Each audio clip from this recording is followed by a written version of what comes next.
ಈ ಟ್ರೇಡಿಂಗ್ನ ನಾನು already Telegram ಒಳಗೆ ಕೊಟ್ಟಿದ್ದೆ, ಕಂಪ್ಲೀಟ್ ಅನಾಲಿಸಿಸ್ ಮಾಡಿ ಆರ್ಡರ್ ಬ್ಲಾಕ್ ಅಂತ ಮೆನ್ಷನ್ ಮಾಡಿ ನಾನು ಆಲ್ರೆಡಿ ಟೆಲಿಗ್ರಾಮ್ ಚಾನಲ್ ಒಳಗಡೆ ಕೊಟ್ಟಿದ್ದೆ. ಸೊ ಇದನ್ನು ನೋಡ್ಕೊಂಡವ್ರು ಯಾರೋ ನಮ್ಮ ಟೆಲಿಗ್ರಾಮ್ ಸಬ್ಸ್ಕ್ರೈಬರ್ಸು ನನಗೆ ಮೆಸೇಜ್ ಮಾಡಿದ್ರು, ಅದರ ಆರ್ಡರ್ ಬ್ಲಾಕ್ ಅಂದ್ರೆ ಏನಂತ ಮೆಸೇಜ್ ಮಾಡಿದ್ರು.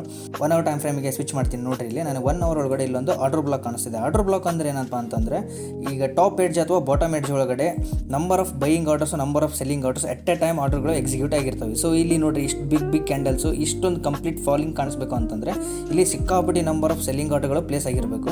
ಆ ಪ್ಲೇಸ್ ಆಗೋ ಟೈಮ್ ಒಳಗಡೆ ಆರ್ಡರ್ಸ್ಗಳು ಏನಾಗಿರ್ತವೆ, ಪೆಂಡಿಂಗ್ ಉಳಿದಿರ್ತದೆ. ಸೊ ಮಾರ್ಕೆಟ್ ಅಲ್ಲಿಂದ ಇಲ್ಲಿವರೆಗೆ ಫಾಲ್ ಆದರೂ ಕೂಡ ಆ ಲೆವೆಲ್ಗೆ ಮಾರ್ಕೆಟ್ ಟಚ್ ಮಾಡೋಕ್ಕೆ ಆಗೇ ಇರಲಿಲ್ಲ.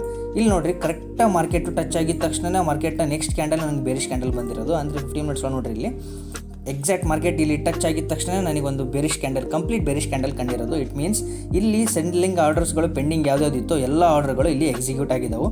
ಸೊ ನಾನು ವೇಟ್ ಮಾಡಿದ್ದೇನಪ್ಪ ಅಂತಂದರೆ ಇಲ್ಲೊಂದು ಪ್ರೈಸ್ ಆಕ್ಷನ್ ಆಗಲಿ ಅಂತ. ಇಲ್ಲೊಂದು ನಾನು ಬಾಕ್ಸ್ ಹಾಕೊಂಡೆ. ಇಲ್ಲಿ ಮಾರ್ಕೆಟ್ ಏನಾಗಿತ್ತು ಅಂತಂದರೆ ರೇಂಜ್ ಬೌಂಡ್ ಆಗಿತ್ತು, ಅಂದರೆ ಸೈಡ್ ವೇಸ್ ಟೈಪ್ ಕಾಣಿಸ್ತಾ ಇತ್ತು ನನಗೆ. ಸೊ ಅಲ್ಲೊಂದು ನಾನು ಆ್ಯಕ್ಚುಲಿ ಮಾರ್ಕ್ ಮಾಡಿಕೊಂಡೆ. ಈ ನಾನು ಟೆಲಿಗ್ರಾಮ್ ಚಾನಲ್ ಒಳಗಡೆ ಏನು ಕೊಟ್ಟಿದ್ದನಪ್ಪ ಅಂತಂದರೆ, ಈ ಸಪೋರ್ಟ್ ಇಲ್ಲಿ ಬೈಯಿಂಗ್ ಬಂದಿರೋದು.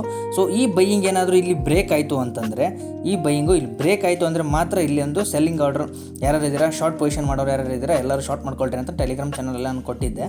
ಇಲ್ಲಿ ಏನಾಯಿತು, ನಾನು ಆ್ಯಕ್ಚುಲಿ ಟ್ರೇಡ್ ಇಲ್ಲೇ ಪ್ಲೇಸ್ ಮಾಡಿದ್ದೆ, ಯಾಕಂದರೆ ನನಗೆ ಕನ್ಫರ್ಮ್ ಇತ್ತು. ಸೊ ಮಾರ್ಕೆಟ್ ಇಲ್ಲಿ ಫಾಲ್ ಆಗಲೇಬೇಕು, ಆಗುತ್ತೆ ಅಂತ ನಾನು ಆ್ಯಕ್ಚುಲಿ ಮುಂಚೆನೇ ಟ್ರೇಡ್ ತೊಗೊಂಡಿದ್ದೆ. ನಿಮ್ಗಳಿಗೆಲ್ಲ ಒಂದು ಸ್ವಲ್ಪ ಸೇಫ್ ಪ್ಲೇ ಮಾಡಲಿ ಅಂತ ಹೇಳ್ಬಿಟ್ಟು ನಾನು ಆ್ಯಕ್ಚುಲಿ ಈ ಬ್ರೇಕ್ ಆದಮೇಲೆ ಟ್ರೇಡ್ ತೊಗೊಳ್ರಿ ಅಂತ ಹೇಳಿದ್ದೆ. ನಾನು ಇಲ್ಲೇ ಟ್ರೇಡ್ ಮಾಡಿದ್ದೆ. ಆ್ಯಸ್ ಯೂಶುವಲ್ ಮಾರ್ಕೆಟ್ ಎಕ್ಸಾಕ್ಟಾಗಿ ನನಗೆ ಕರೆಕ್ಟಾಗಿ ಟಾರ್ಗೆಟ್ ಅಚೀವ್ ಆಯಿತು.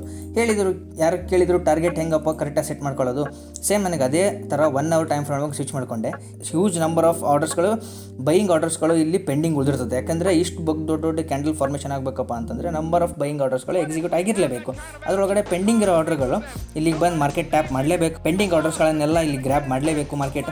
ಸೊ ನಾನು ಇಲ್ಲೊಂದು ಟಾರ್ಗೆಟ್ ಫಿಕ್ಸ್ ಮಾಡಿಕೊಂಡೆ. ಆ ಟಾರ್ಗೆಟ್ಗಿಂತ ಚೂರು ಮೇಲ್ಗಡೆ ಇಟ್ಕೊಂಡೆ, ಟಾರ್ಗೆಟ್ ಅಚೀವ್ ಆಯಿತು. ಇದೇ ಥರ ಹೆಚ್ಚಿನ ಕಂಟೆಂಟ್ಗಾಗಿ ನನ್ನ ಅಕೌಂಟ್ನ ಫಾಲೋ ಮಾಡಿರಿ ಅಂತ ಹೇಳ್ತಾ ಶುಭ ದಿನ.